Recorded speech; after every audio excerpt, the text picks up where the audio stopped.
사랑하는 초업제교회 성도 여러분, 또 유튜브 우리 시청자 여러분, 구독자 여러분 반갑습니다. 김연비 목사입니다. 오늘 2024년 7월 28일 성령관임절 지난 10번째 주일 아침입니다. 오늘도 우리 안희수 여사님의 쓴 그럴 수도 있지 책을 읽어가면서 함께 은혜 받기를 원합니다. 자, 어제 어디까지 봤냐면 11장입니다. 설악산에서 벌어진 변론이라는 글이죠. 그 중에서 이제 남은 한 3페이지, 4페이지 정도 제가 읽고 또 그 다음 이어가도록 하겠습니다. 읽겠습니다. 그 멀고 먼 유혹에서 오셨으니 좋은 것만 보시지요. 마음에 들지 않은 것을 외면하고 좋은 것만 보시면 되잖아요. 예수 신자는 성급하게 물었다. 당신도 불교 신자인가 보죠? 나는 머리를 좌우로 저었다. 아니, 그러면 뭘 믿는가요? 나는 예수 믿는 사람이에요. 아, 그러세요? 그러시면 더욱 잘 됐네요. 예수 믿는 사람으로서 부처를 어떻게 생각하세요? 부처는 좋은 분이셨지요. 네? 예수 신자는 부처를 깎아서 말하기를 기대했었는지 의외라는 듯 토끼 눈을 떴다. 아니, 예수 믿는 사람이 부처가 좋다니요. 그게 무슨 말씀이세요? 나는 좋다고 말하지 않고 좋은 분이셨다고 말했어요. 그분은 정말 좋은 분이셨으니까요. 내 말을 듣고 불교계에는 희색이 만면했다. 반면 예수 신자는 어처구니가 없다는 듯 의아한 표정으로 되물었다. 아니, 정말이세요? 당신 정말 예수 믿는 분이세요? 거듭났어요? 네, 거듭났지요. 그런데 부처를 그렇게 말해요? 그럼요. 좋은 분들 나쁘다고 말할 수는 없잖아요. 그분은 너무 좋은 분이셨기 때문에 성인이라고 불리셨잖아요. 그분은 참으로 지혜도 많고 생각도 깊으시고 훌륭한 분이셨지요. 그분은 세상 만사를 통해 초자연적인 존재자가 있음을 깨닫게 되었어요. 이 세상은 바로 그분이 만드시고 다스리시고 그는 알게 된 거죠. 그래서 그분을 찾기 위해 왕자의 자리를 버리고 떠났던 것이죠. 그 희생적인 헌신에 감동하신 하나님께서 그에게 하나님 자신을 보여주기 위해 천국을 보여주시고 지옥도 보여주시고 악한 자와 선한 자가 영원히 가는 곳이 어딘지도 일러주셨어요. 그는 예수님이 세상에 오시기 전에 태어났기 때문에 하나님께서 사람들에게 가르쳐주고 싶으신 것을 그를 통하여 가르치신 셈이지요. 그들은 나의 계속되는 말을 신중하게 듣고 있었다. 예수 신자가 뭐라고 말하는 기색을 보였지만 나는 손짓으로 참게 하고 나의 말을 계속했다. 그런데 안타까운 일이 생겼어요. 그분이 훌륭해지니까 사람들이 그를 성인이라고 부르고 심지어 그분은 하나님이라고 하는 거예요.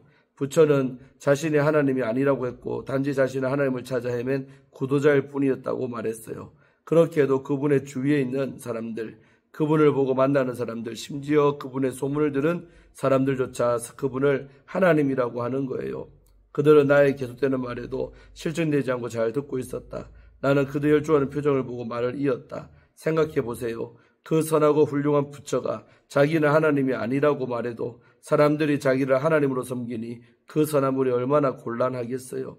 그분은 정직하게 자기가 하나님이 아니라고 밝혔기 때문에 그 정직으로 말미암아 성인이 될 수 있었던 거죠. 만일 그분이 하나님이라고 자처했다면 불교라는 것은 세상에 없었을 거예요.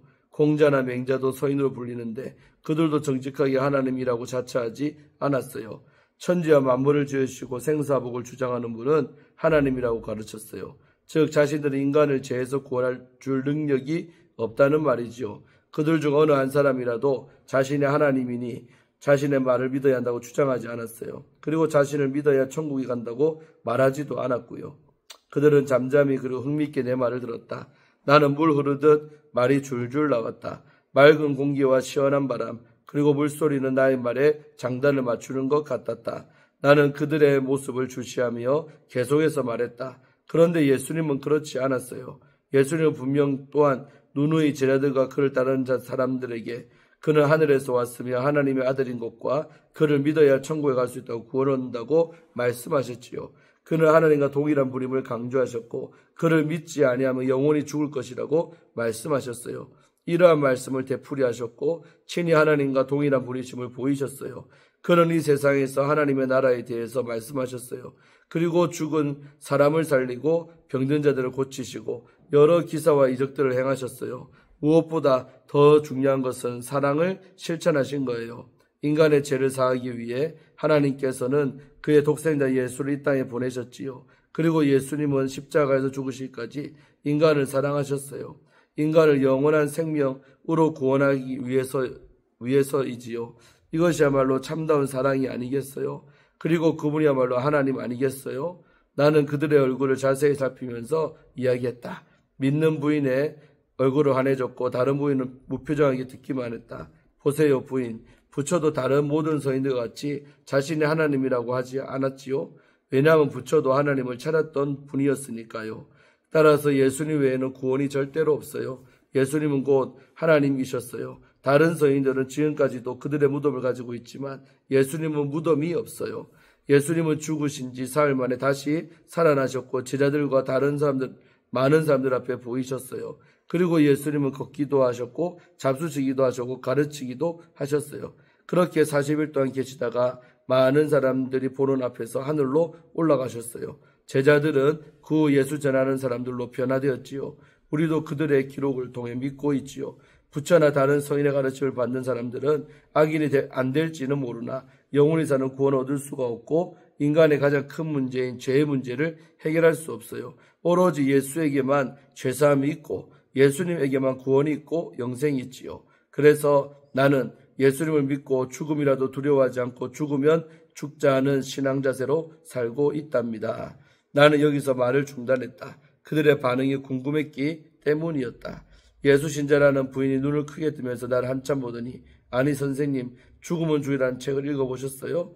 그럼요. 나는 그 책 때문에 믿게 되었어요. 나는 그 책을 읽기 전에는 교회 가는 것을 시간 낭비라고 생각했거든요. 그런데 이모님께서 그 책을 권해주시면서 친히 한국에서 미국까지 붙여주셨어요. 나는 밤을 새면서 읽었답니다. 읽으면서 많이 울었지요. 아마 선생님께서도 읽고 우셨을 거예요. 그렇죠? 네, 그랬어요. 울면서 썼으니까요. 저자가 울면서 썼다고요? 어떻게 아세요? 왜 모르겠어요. 저자를 만나보셨어요? 그분이 살아계신가요?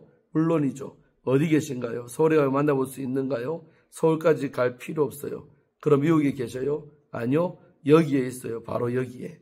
어머, 그럼 당신이 바로 안 예수신자라는 부인은 입을 벌리고 손을 입으로 막으며 놀란 표정을 지었다. 나는 웃으며 말했다. 왜 그리 놀라세요?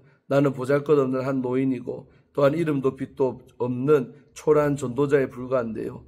내 말이 그쯤 진행되었을 때 먼저 올라왔던 일행이 내려왔다.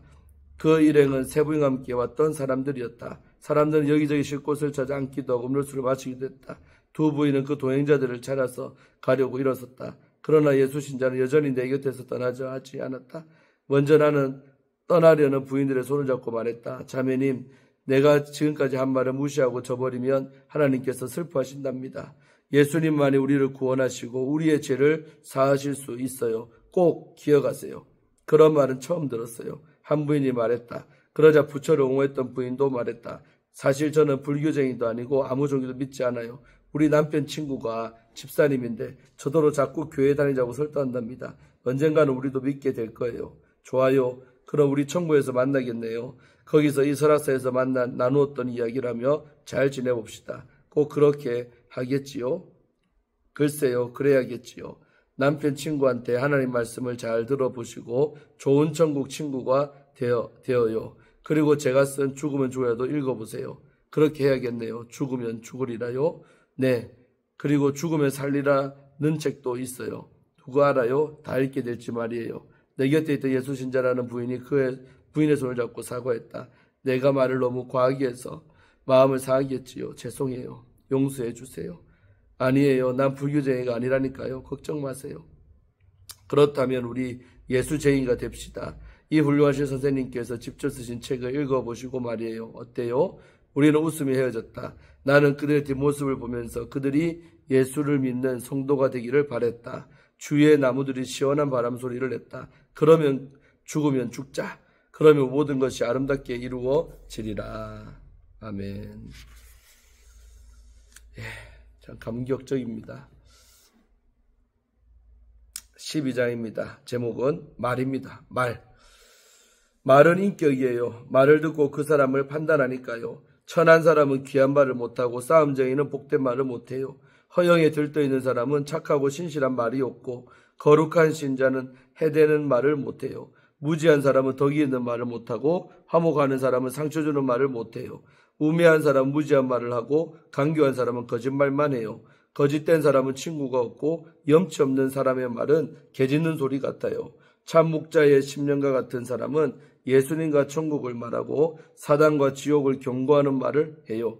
사꾼들을 웃기고 울려서 돈만 긁어가요. 하나님은 말씀이라고 했어요. 그 말씀이 예수님이 되었어요. 그래서 예수님 말씀은 천국이고 구원이지요. 그 말씀은 사는 것이고 생명이에요. 말씀이 이렇게 크고 중하기에 우리는 말을 조심하는 것이에요. 아멘. 은혜가 되는 글이죠. 자, 13장 잡초라는 글입니다. 채소와 꽃을 좀 심어보려고 뒷뜰을 개간했더니 심지도 않은 잡초가 마구 돋아났다. 호미로 잡초를 모두 뽑아냈더니 마음이 후련해지고 또 흙도 평평하고 부드럽게 다졌다. 뽑아서 쌓아놓은 잡초 무더기를 바라보았다. 그러자 자라려고 파릇파릇 돋아났던 잡초가 나를 원망스럽게 흙이보는 것 같았다. 너는 잡초야. 아무 유익도 없는 잡초란 말이야. 심지도 않은데 왜 나오지? 우리는 애써서 심고 가꾸는 채소와 달리 심고 가꾸지도 않아도 채소보다 더 강하고 더 끈기 있게 잘 자라는 잡초예요. 우리도 자랄 수 있게 그냥 놓아두세요. 아니야, 너희가 자라면 채소는 못 자라게 돼. 내게는 채소가 필요해. 나는 채소가 목적이야. 잡초 너는 비록 잘 자라고 강하지만 나는 네가 필요하지 않아. 너는 뽑혀서 없어져야 해. 세상 사람들은 뜰의 잡초일까? 하나님의 도움 없이 강하게 잘 살더라도 창조주께 불필요한 잡초이고 그분의 식탁에 오를 수 없는 잡초라면 언젠가는 호미로 캐내어지고 뽑혀져서 말라버릴 것이 아닌가. 잡초는 잡초이고 마르면 그뿐이지만 사람들은 영혼이 있으니 그 영혼은 과연 어떻게 될 것인가. 14장 꽃이라는 글입니다. 예쁜 꽃이 피었어요. 아름답고 화려하고 또 신선한 정말 예쁜 꽃이에요. 사람이 가지고 있는 모든 기술을 동원해도 이런 색깔, 이런 조화, 이런 아름다움을 만들 수는 없어요. 꽃을 만드신 그분의 솜씨, 그 기기묘묘한 단장은 그분의 꼼꼼하시고 세밀하신 솜씨가 아니겠어요? 그래서 그럴까요? 나는 예쁘고 아름다운 것이 좋아요. 나는 꼼꼼하고 세밀한 것을 사랑해요. 비록 나도 그분이 만드신 대로 되었지만 나는 그분이 예쁘게 만든 꽃이 좋고 아름답게 꾸민 모든 색깔과 모양이 좋아요. 그 높고 크신 대주제는 예쁜 꽃을 만들고 자라고 피게 하셔서 나를 즐겁게 하셨어요. 어떻게 하면 나로 인하여 그분의 마음이 기쁘고 재미있고 시원하실 수 있을까요? 15장 버려요라는 글입니다. 잘 먹는 일은 무척 중요하지요. 그러나 버리는 일은 그것보다 더 중요해요. 먹는 일에는 아무 지장이 없다고 해도 그 먹을 것을 뒤로 버리지 못하면 변비가 생기지요.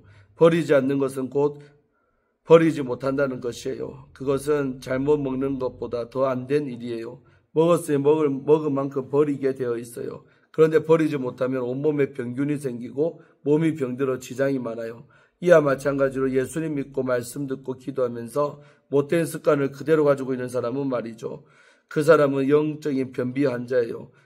온 영혼이 병들어 냄새가 풍겨나와요. 추해요. 보기 싫어요. 악해요. 더러워요. 불편해요. 불화해요. 부정당해요. 무심하고 사납고 고약하고 징그러워요. 원수만 만들고 참 불행해요. 버리지 못해서 그래요. 결사적으로 버릴 줄 아셔야 해요. 자, 우리 한 장만 마지막으로 더 읽겠습니다. 기적입니다. 16장 기적. 수단 좋고 재간이 비상한 그 여인은 언제나 자신만만했대요. 말도 잘하고 설명도 그럴듯하고요. 남을 설득시키는데 기적을 일으킬 만큼 수제였대요. 그 여인은 빈털털이었지만 큰 공장을 세우고 기계로 채웠지요. 그리고 사람들을 모집하고 일을 시켰대요. 광고를 내고 소문을 퍼뜨렸대요. 그 여인은 1등 호텔에 다니고 최고급 승용차를 몰고요. 사원보다 더 큰 집에서 산대요. 어느 날 경관 둘이 왔대요. 그 회사 사장이 남편을 끌고 갔대요. 쇠고랑찬 남편을 따라 나서는 그 여인에게 남편은 말했대요. 여보, 당신은 매일매일 대주것만 꾼다더니 이게 웬일이요? 그 여인은 쓰러졌대요. 너무 잘 먹어서 몸이 천근이나 되었으니 다시 일어날 수 없는 전신마비가 되었대요. 너무 비대한 남편도 심장마비로 숨을 거두었대요. 감옥에서 시체가 되어 나왔대요. 그렇게 말을 잘하던 여인은 단 한마디 말도 못한대요. 한 귀한 자매님이 그 여인을 찾아갔대요. 죽기 전에 예수 믿고 구원받으라 했대요. 그 후에도 매일매일 찾아갔대요. 그때마다 권면하고 기도했대요. 그 여인은 눈물을 흘리며 회개했대요. 그 여인에게 기적이 나타났대요. 일어나 말을 할 수 있게 됐대요. 돼지꿈이 남편을 죽이고 자신을 망쳐 놓았다 말했대요. 그 여인은 변했대요. 말은 잘못해도 진실한 신자가 되었대요. 그 여인의 아들과 딸들도 믿는데요. 온 가족이 모두 충실한 봉사자들이래요. 돼지꿈 믿고 망한 사람이 예수 믿고 흥했대요. 아멘. 예, 오늘 여기까지 읽고 내일 17장 또 함께 읽어 나가겠습니다. 오늘도 또 귀한 글을 통해서 감동받고 감화받고 또 은혜 받은 부분이 있는 줄로 믿습니다. 마음판에 잘 새기고 승리하는 한 날 되기를 주의 이름으로 축원드립니다. 제가 기도하고 마치겠습니다. 하나님 감사합니다. 오늘도 우리 안희숙 사모님이 쓴 귀한 글을 통해 많은 감동을 받고 감화도 받습니다.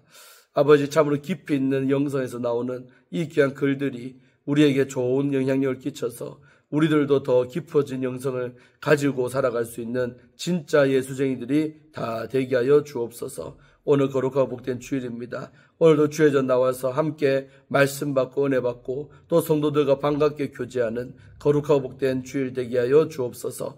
감사드리옵고 예수님 이름으로 축복하며 기도합나이다. 아멘. 사랑하는 성도 여러분, 좀 잠시 후에 뵙겠습니다. 오늘도 큰 은혜 받는 거룩하고 복된 주일 되기를 주의 이름으로 축원드리겠습니다. 샬롬.